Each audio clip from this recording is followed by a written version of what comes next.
waaleykum salaam wa rahmatullahi taala wa barakaatu.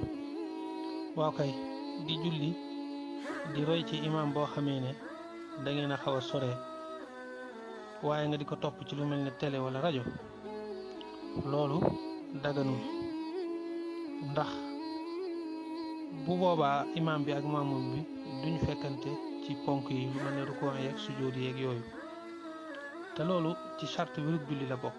bu fekkee dañ lay jiite na ngay fekkanteeg imam ci rukuu ya ak sujjóot ya ci charte wérug julli la bokk.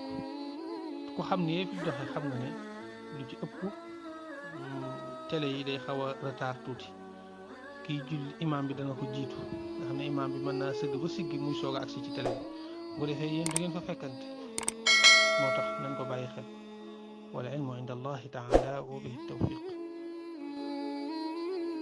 ak Partage TV dara dootu leen ëmp.